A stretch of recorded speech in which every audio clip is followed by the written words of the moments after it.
Hai teman-teman, kali ini kita akan mendengarkan testimoni dari Ibu Yani yang biasa dipanggil Mama Ica dalam penantian 12 tahun menanti sampai mempunyai anak. Nah, pada akhirnya diberikan anak kembar, laki-laki dan perempuan. Bagaimana kisah Mama Ica?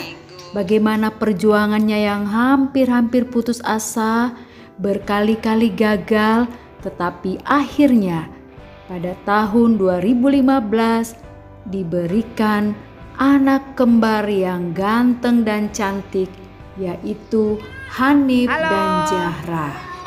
Yuk kita langsung saja saksikan cerita Ibu Yani.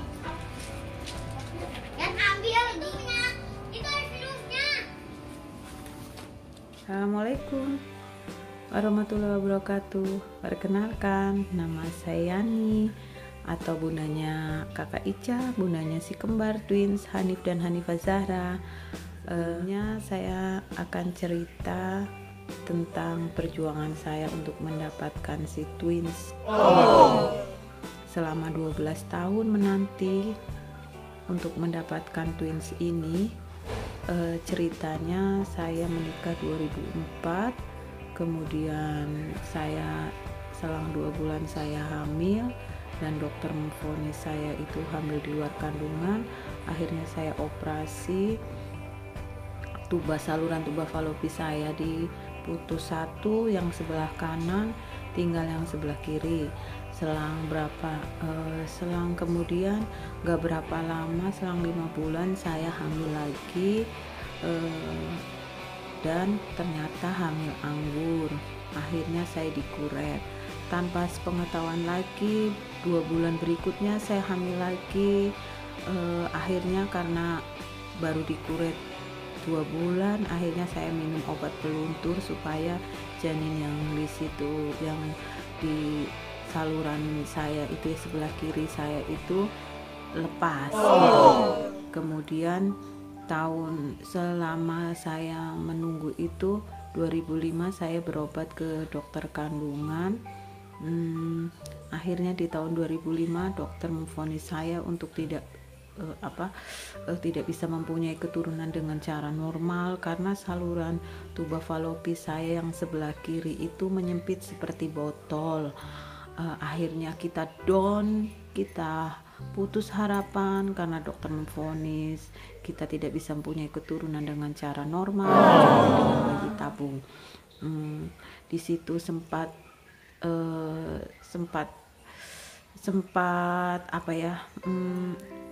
acak adut bahasa Indonesia, sempat putus asa. Sampai akhirnya kita dititipkan seorang bayi yang lucu, yang soleha, mengisi kebahagiaan kita. Akhirnya kami adopsi seorang bayi dari keluarga kita juga, namanya kakak Ica.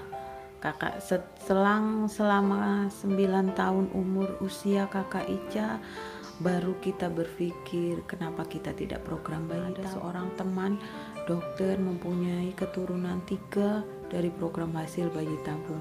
Akhirnya kita berdua tergerak untuk melakukannya itu.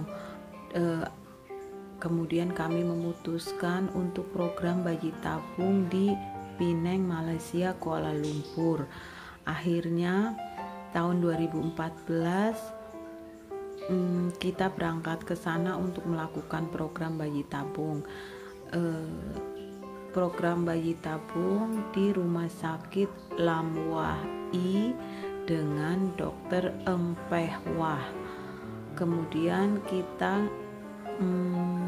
nginep di apartemen milik Koh Erik. Barangkali teman-teman semua yang akan program di sana recommended deh di Koh Erik. Nggak tahu sampai sekarang masih ada nggak, karena saya udah hilang kontak sama sekali dengan kontak-kontak Koh Erik itu.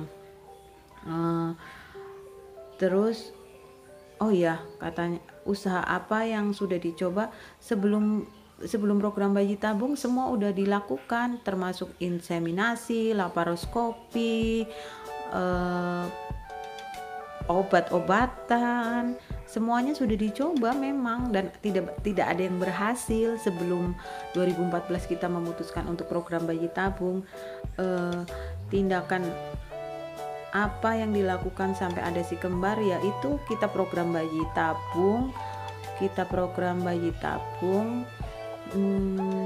Kemudian program yang pertama itu, jadi pertama kali datang ke dokter di Pineng itu, dokter menanyakan riwayat kita dulu, kemudian dokter langsung, kalau mau langsung program bayi tabung, dijelaskan semua tindakan-tindakannya. Mungkin teman-teman bisa cari info di buku-buku tentang program bayi tabung itu, tindakannya seperti apa gitu.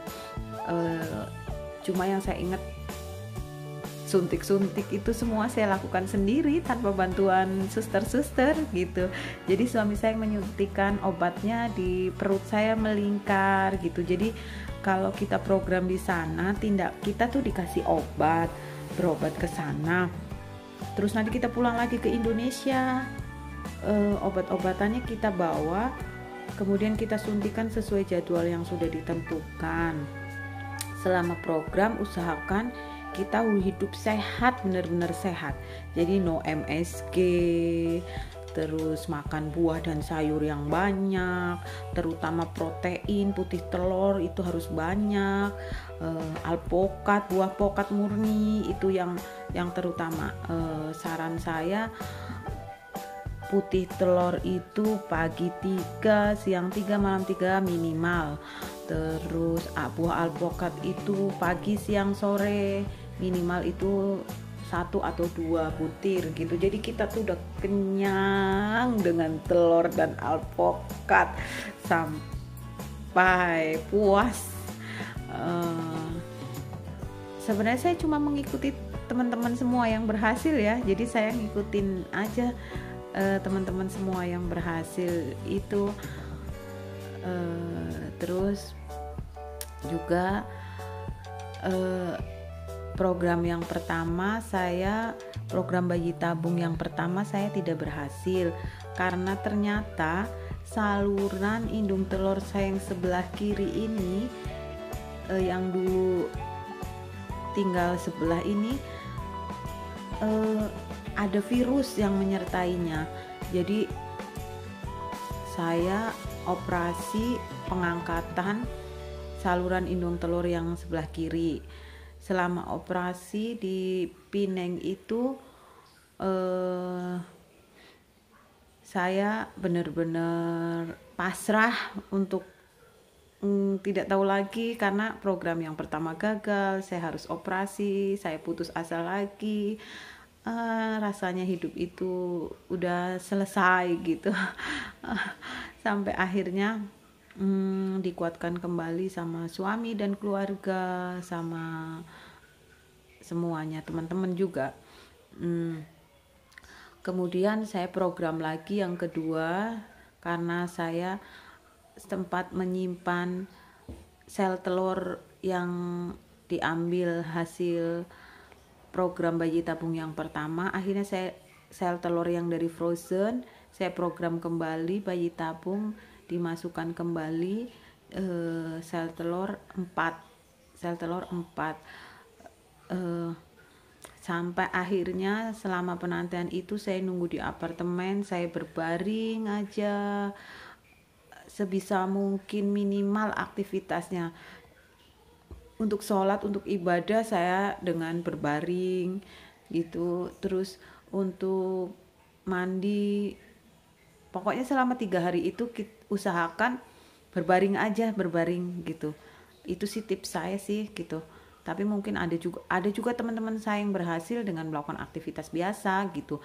Tapi kondisi setiap orang itu berbeda. Saya mengira karena saya itu lemah gitu, fisik saya agak sedikit lemah, jadi saya berbaring murni selama 4 hari itu. Saya tidak benar-benar sholat, tiduran gitu, semuanya berbaring lah gitu. Bahkan untuk pipis saya juga memakai pampers gitu. Ya Allah, itulah perjuangannya untuk mendapatkan twins gitu. Sampai setelah penantian 40 hari, kemudian alhamdulillah berhasil program saya hamil, dan selama itu saya tetap harus berjuang 9 bulan, benar-benar saya menjaga kondisi saya supaya tetap sehat, nggak ada sakit gitu. Sampai lahirlah si twins 28 Juli 2015, cewek dan cowok. Itulah sebuah penantian panjang selama 12 tahun menanti si kembar. Jadi indah itu pada waktunya, itu pasti untuk teman-teman semua, itu pasti ada gitu.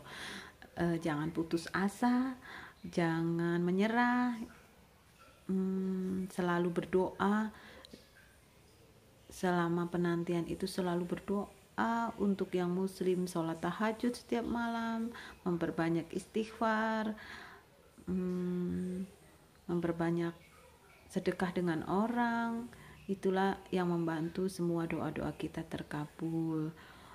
Demikian yang bisa saya ceritakan, semoga membantu teman-teman semua. Terima kasih untuk Miss Arni yang bersedia membuatkan vlog ini. Wassalamualaikum warahmatullahi wabarakatuh.